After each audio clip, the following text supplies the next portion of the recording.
क्या हाल है सबके। राम राम भाइयों। आई होप सब कुछ ठीक ठीक ही होगा, है ना। तो फिर हमने अपनी साइंस कंप्लीट कर ली क्लास सेवन्थ की। अब हमारी ज्योग्राफी का नंबर है, तो हम मतलब ज्योग्राफी पढ़ेंगे अब क्लास सेवन्थ क्लास की, जिसमें चैप्टर नंबर 1 है हमारा इन्वायरमेंट। तो इन्वायरमेंट से आपको क्या समझ में आता है? इन्वायरमेंट का मतलब सिर्फ पेड़ पौधे होना, या फिर सिर्फ ग्रीन ग्रीन हमारा अर्थ हो जाए पूरा, अच्छा हमारा इन्वायरमेंट हो जाए। इसका मतलब सिर्फ ये नहीं होता कि सब कुछ ग्रीन होना चाहिए। हम लोग ज़्यादा से ज़्यादा पेड़ पौधे लगाएंगे तो मैं मान रहा हूँ कि हमारा इन्वायरमेंट अच्छा होगा। लेकिन इन्वायरमेंट असल में इन्वायरमेंट है क्या? What is environment? इन्वायरमेंट मतलब ऐसी कोई भी चीज़, मतलब जहाँ पे आप रह रहे हो उसके आपके सराउंडिंग में जो कुछ भी है ना। आप अपने घर में रह रहे हो, आपके आसपास क्या है? आप किसी रूम में बैठे हो, उसमें क्या आपके पास बेड है, टेबल है, चेयर है, कर्टेन्स हैं, वॉल्स हैं, सब कुछ। तो वो क्या होगा? आपका एक इन्वायरमेंट हो गया एक। ओके। आप किसी पार्क में खड़े हो तो वो पार्क हो गया, उसमें लगे हुए पेड़, उसके उसमें लगे हुए ट्रीज़ जो है, वहाँ पे जो बच्चे खेल रहे हैं, कुछ भी जो भी चीज़ आपके आसपास है ना, आपके सराउंडिंग में जो कुछ भी है वो एक आपका इन्वायरमेंट हो गया। ठीक है। तो हम पूरे अच्छी तरह से हमारे इन्वायरमेंट में क्या होता है, हमारे कितने तरह के रिसोर्सेज होते हैं, नेचुरल कौन से होते हैं, आर्टिफिशियल रिसोर्सेज कौन से हैं, ह्यूमन मेड रिसोर्सेज कौन से हैं। तो ये सारी चीज़ें हम इस चैप्टर में आज डिस्कस करेंगे। तो आई होप आप लोगों को इंटरेस्ट आए इस चैप्टर में। तो एक minute.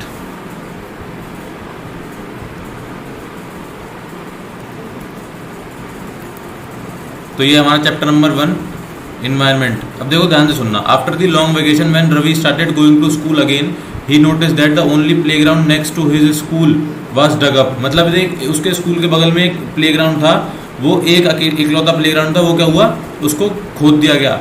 People said that a huge building with many flats will be constructed there. वहाँ पे एक बहुत बड़ी बिल्डिंग बनने वाली थी। Ravi was almost in tears when he realised that the big playground with its soft grass, marigolds and butterflies is gone for ever.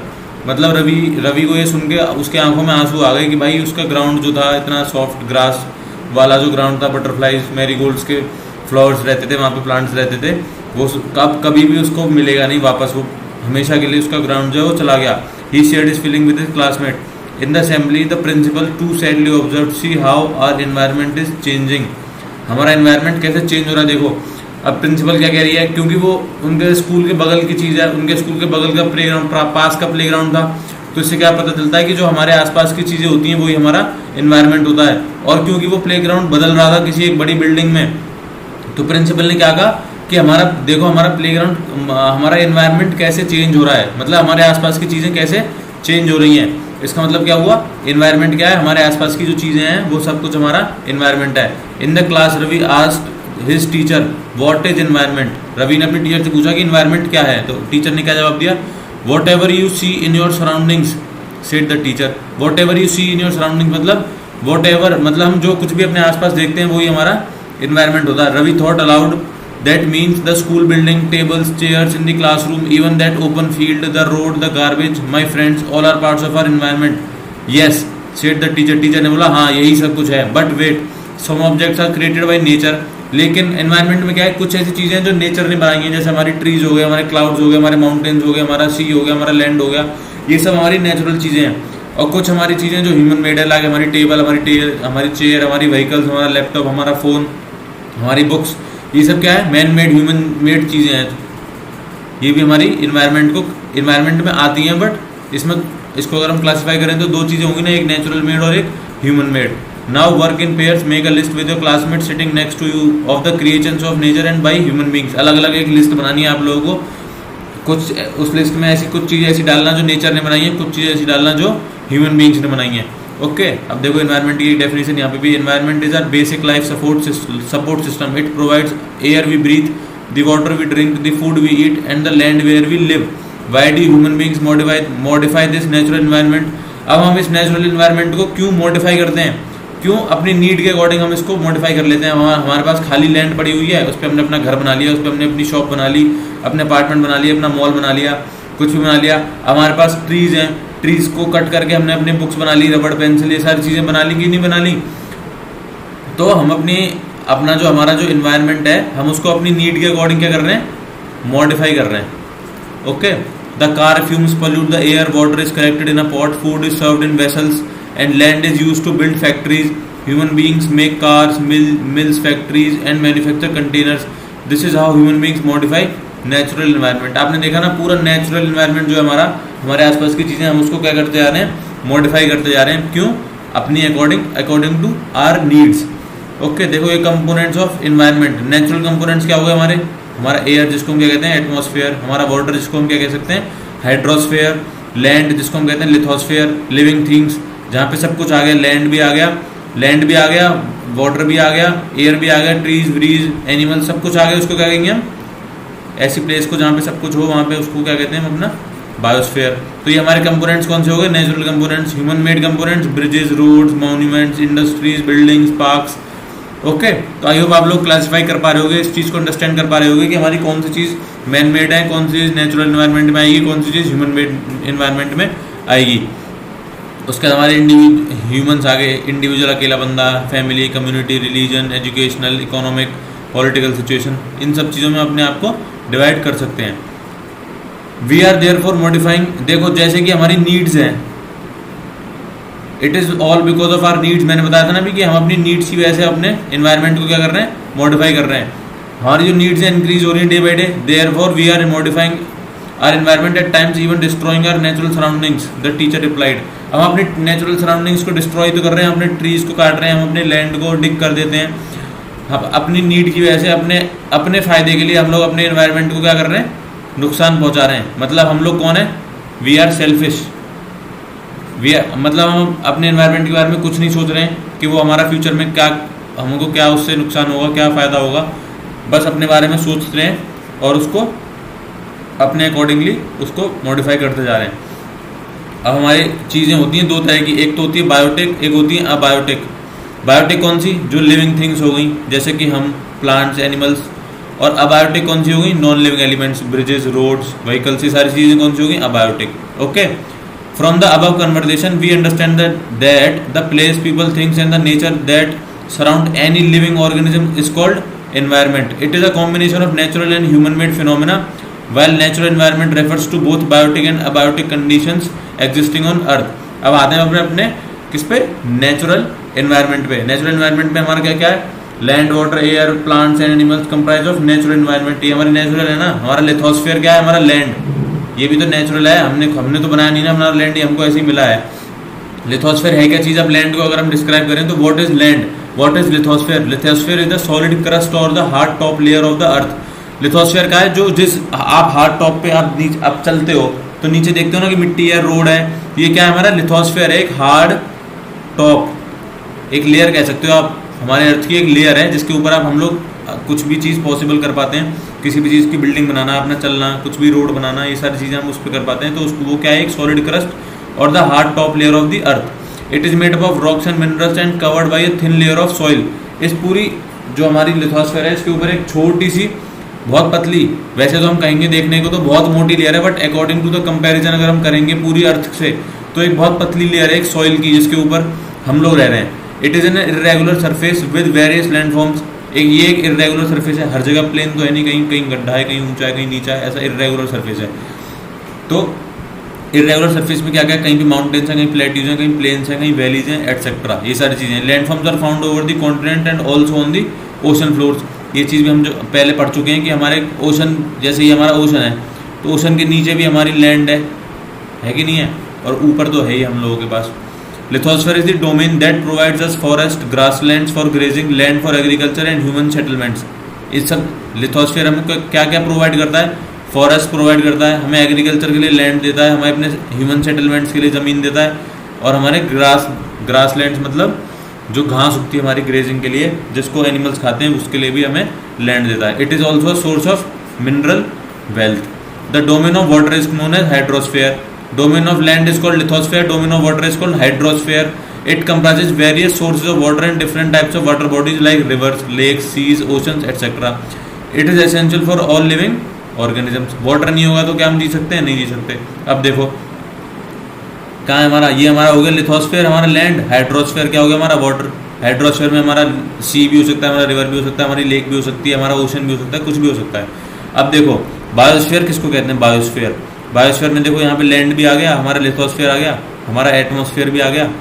ठीक है, समझ में आ रहा है ना? बायोस्फीयर में एक मिनट देखो, दोबारा देखो, बायोस्फीयर क्या चीज़ है? बायोस्फीयर एक ऐसा कॉम्बिनेशन है, किस किस का कॉम्बिनेशन है हमारा बायोस्फीयर? हमारे लैंड का हमारे वाटर का कॉम्बिनेशन, हमारे लैंड का कॉम्बिनेशन, हमारे एटमॉस्फेयर का कॉम्बिनेशन, हमारी लिविंग थिंग्स का कॉम्बिनेशन, जो कि किस पे आ गई, लिथोस्फेयर में आ गई। तो लिथोस्फेयर, हाइड्रोस्फेयर और एटमॉस्फेयर, इन तीनों चीज़ को कंबाइन अगर हम कर दें एक जगह पे तो वो क्या बन जाएगा हमारा, बायोस्फेयर। ओके, आई होप आप लोगों को ये चीज़ समझ में आई होगी। ठीक है, अब हम आते हैं अपने एटमॉस्फेयर पे। एटमॉस्फेयर क्या है, एक थिन लेयर ऑफ एयर है जो कि हमें किससे बचाती है, सन की रेज से बचाती है। हार्मफुल रेज हो गई, सन की रेज हो गई, इन सब चीज़ों से बचाती है। और एक क्या है, वो एक लेयर है बस किसकी, एयर की, एक थिन लेयर है वो।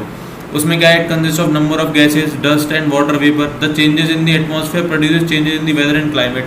हमारे एटमॉस्फेयर में अगर कोई भी चेंज होगा तो हम क्या कहते हैं कि भाई गर्मी हो रही है, कि भाई क्या हो रहा है कि हमारी सर्दी होगी, भाई क्या हो गया भाई हमारे यहाँ पे बारिश होने वाली है भाई। तो ये सब किसकी वजह से होता है, because of the change in atmosphere. ठीक है, तो अगर एटमॉस्फेयर में चेंज होगा तो हमारी वेदर और हमारा क्लाइमेट चेंज होगा। यहाँ तक क्लियर है ना सब कुछ। अब आते हैं आगे, देखो plant and animal kingdom together makes biosphere. वो मैंने आपको बता दिया कि बायोस्फेयर क्या है। अब आते हैं अपने इकोसिस्टम पे। What is ecosystem, what is ecosystem? It is a system found by the interaction of all living organisms with each other and with the physical and chemical factors of the environment in which they live, all linked by transfer of energy and material। अब देखो क्या है इसमें, मतलब देखो ecosystem क्या है। अब जैसे अब तुम कहीं माउंटेनियस एरिया पे चले जाओ तो वहाँ पे आप कहीं माउंटेन एरिया पे चले जाओ या फिर आप ऐसी कहीं जगह चले जाओ जहाँ बहुत ठंड रहती है, तो आप वहाँ पे देखोगे कि वहाँ पे एनिमल्स जो होंगे उनका जो फर होगा वो बहुत कैसा होगा, थिक होगा, मोटा होगा, वो फर होगा कि नहीं होगा। वहाँ पे क्या होगा, और वहाँ की जो फार्मिंग होगी वो अलग तरीके की होगी। वहाँ पे जो लोग कपड़े पहनते होंगे वो वार्म कपड़े पहनते होंगे, वार्म क्लोथ्स होंगे उन लोगों के। तो ये चीज़ हो गई एक। ठीक है, अब आप आ जाओ भाई राजस्थान के एरिया में, तो वहाँ पे क्या मिलेगा आपको, बहुत थिन एनिमल्स का फर मिलेगा। वहाँ पे जो फार्मिंग होती होगी वो कुछ अलग चीज़ों की फार्मिंग होती होगी। ओके, और जो क्लोथ्स होते होंगे वो वार्म नहीं होते होंगे, वो कूल क्लोथ्स होते होंगे, कह सकते हो आप कॉटन, मतलब समझ गए ना, वार्म गर्म नहीं, ठंडे कपड़े होते होंगे वो। तो अब एक राजस्थान का इकोसिस्टम अलग हो गया और एक हमारा, अगर हम लेह लद्दाख चले जाएं तो वहाँ का इकोसिस्टम अलग हो गया। तो दोनों इकोसिस्टम अलग हो गए कि नहीं हो गए एक दूसरे से। ठीक है, तो यही हमारा इकोसिस्टम, इसी का मतलब होता है कि ये हमारा एक इकोसिस्टम है।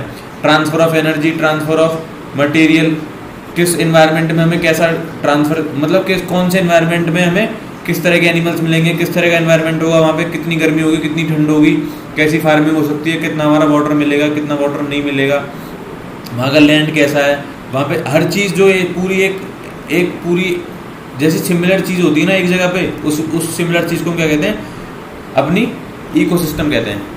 अब देखो एक बार पढ़ भी लेते हैं तो आपको और अच्छे से समझ में आ जाएगा। At NCC camp that Ravi's class was attending, Jessie exclaimed, "What a heavy downpour! It reminds me of my home in Kerala. You should come and see how it pours and pours and pours over the lush green fields and coconut plantations." Downpour मतलब ढलान। हीरा from Jaisalmer. अब देखो जैसी कौन था वो, जैसी ने तो अपनी केरला की बात बता दी कि भाई हमारे केरला में ऐसे ऐसे सीन होते हैं, हमारा लश ग्रीन फील्ड्स होते हैं, कोकोनट प्लांटेशन होता है। ये तो अपनी जैसी ने बता दी। अब हीरा बोल रहा है हमारे जैसलमेर में आओगे भी तो वहाँ पे क्या मिलेगा आपको, बारिश नहीं मिलेगी। वी सी ओनली किकर एंड सैंड, सिर्फ वहाँ पे कंकड़ और पत्थर मिलेंगे और मिट्टी मिलेगी। As far as the eyes can see, जितनी दूर तक आप देख सको बस आपको रेत ही रेत दिखेगा और कुछ दिखेगा नहीं। और क्या दिखेगा, you also find camels, said Ravi. अब हीरा ने अपने जैसलमेर की बात बता दी। अब Heera says not just chemicals, if you visit our desert you will see snakes, lizards and many insects to.